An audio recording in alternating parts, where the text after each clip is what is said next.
como é que eu sei se meu filho está passando por algum problema um pouco mais grave ou se essa mudança de temperamento, de comportamento dele faz parte da idade? Eu acho que vale a gente pensar o seguinte. Bom, durante o processo da adolescência, durante a maturação da adolescência, faz parte eles terem um pouco de mau humor, ficar um pouco sem saco para as coisas, ficar intolerante a algum funcionamento da família ou social, né? Porque eles estão passando por várias mudanças químicas e orgânicas, hormonais, que fazem com que eles tenham que adaptar o funcionamento do organismo deles, e isso gera mau humor mesmo, tá? Isso é um ponto. Mas, quando o filho da gente, que vem num desenvolvimento super adequado, feliz, faz esporte, vai bem na escola, não precisa tirar 10, mas vai bem na escola, lida bem com as relações, se dá bem com a mãe, com o pai, com os irmãos, com o tio, vô, amigos.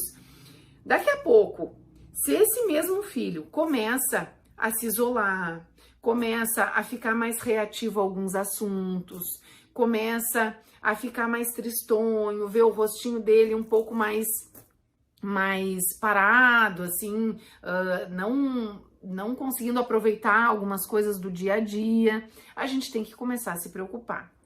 Dentro dessa nossa preocupação, a gente tem que começar a perceber se são sintomas um pouco mais depressivos ou um pouco mais adoecedores. Se é que dá pra gente falar assim, porque isso não é um termo técnico, tá, gente?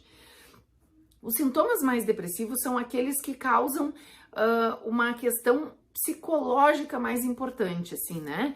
De depressão, de falta de ânimo pra vida, de não ter perspectiva. Tem vários adolescentes que chegam aqui pra mim e dizem assim: ah, Renata, eu podia morrer hoje porque a minha vida não faz sentido mesmo, ou bah, nem é tão bom assim, ou ah, esse mundo tem tanto problema. Eles acabam usando muito coisas, expressões que a gente fala no dia a dia e às vezes sem se aperceber assim que a gente tá tão pessimista ou falando tanta coisa ruim, e eles também vão absorvendo e também vão colocando aquilo como argumento de não valer a pena viver. Essa é uma questão psicológica importante que a gente tem que se ligar muito, porque é muito perigoso esse tipo de pensamento em adolescente, tá? Esse é um ponto importante que a gente tem que se ligar e tem que prestar atenção para pedir ajuda se precisar, tá? Mas existe um outro ponto que é a questão do adoecimento orgânico, né? Quando um filho da gente começa a engordar, começa a comer demais, ou começa a comer de menos, ou começa a ficar muito doente, ou doenças não tão graves, mas muito repetitivamente, alguma coisa não está funcionando bem. A gente tem uma barreira que a gente chama barreira entre psique e soma, barreira entre corpo e mente. Essa barreira entre o corpo e a mente é o que faz, teoricamente, com que a tensão emocional não descarregue no corpo. Quando o adolescente está adoecendo muito, essa tensão está descarregando no corpo. E esse é um outro sintoma tão grave quanto a depressão, que às vezes não aparece como forma depressiva, mas que mostra que o adolescente está com um problema. Gente, transtorno alimentar não é pouca coisa. Existem muitas meninas que começam com um transtorninho pequenininho, totalmente, assim, totalmente fácil de lidar dentro de casa se os pais percebem e começam a conversar com ela, mas que aquilo vai tomando uma proporção grande, porque a gente vive num mundo em que todo mundo tem que ser magro, bonito e, né, para pertencer aos grupos. Então, aquela menina que começa bem devagarinho com não comer, com vomitar de vez em quando, porque, ai, comer um Mac, ai, tantas calorias, né? Não, então vou vomitar, porque daí não vai contar minhas calorias, eu não vou engordar pra festinha que eu tenho no final de semana, entende? Isso começa a girar de uma forma muito fácil na cabeça dos adolescentes. E se a gente não cuidar, isso acaba para algumas se transformando num problema muito grave, porque depois de instaurado um transtorno alimentar, para a gente conseguir tratar e livrar elas dele é muito difícil, porque elas vão pegando o gosto e vão pegando a facilidade do cuidar do peso, né?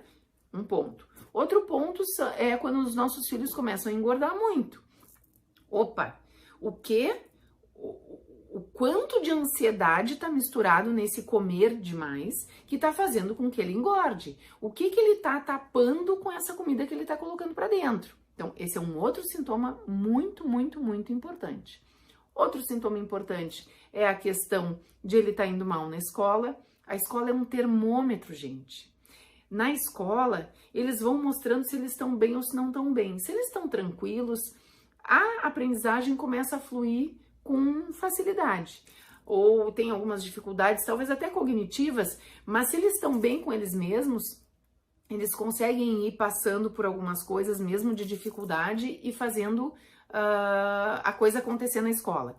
Agora, quando eles começam a se isolar, quando eles começam a brigar demais, quando eles começam a fazer algum tipo de brincadeira de mau gosto com alguém, eles estão colocando em alguém, eles estão projetando em alguém, eles estão fazendo alguma coisa para chamar atenção. Gente, é inconsciente. Se a gente chama eles e pergunta, tu tá fazendo isso para chamar atenção? É óbvio que eles vão dizer que não. Mas, quando o funcionamento na escola começa a degringolar, é hora de a gente prestar atenção. Então, tem vários sintomas, mas eu vou destacar 3 para vocês que são os mais importantes. Os depressivos, que são aqueles lá do humor, do início que eu falei para vocês.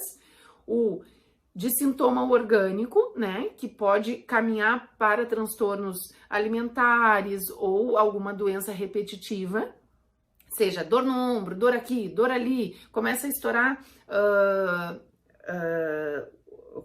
começa a gerar dores musculares ou algumas contraturas, sei lá, alguma infecção urinária muito repetitiva, coisas desse tipo, tá? Esse é o segundo. E o terceiro, então, um sintoma mais na escola, que é o mais de funcionamento social, né? Uma desadaptação social. 3 pontos que fazem com que a gente consiga perceber se o nosso filho está funcionando bem, está conseguindo levar e passar pela adolescência de uma forma tranquila ou não. E a gente tem que ficar muito ligado nisso, porque qualquer um desses, se a gente pega bem no início, é bem fácil de trabalhar. É bem fácil. Às vezes chega um adolescente aqui no consultório que está no início, assim, de um processo de desequilíbrio, assim, psicológico, e que é tão fácil, porque se está no início é um ajuste, é a forma de pensar, é como a gente vai ensinar eles a encarar com os problemas da vida, né? Que vai fazer a diferença. Agora, depois que o problema está instaurado, aí começa a complicar. Aí começa a ficar mais grave e mais difícil de ajudar eles a resolver. Beleza? Vamos ficar atento nisso. Fica a dica.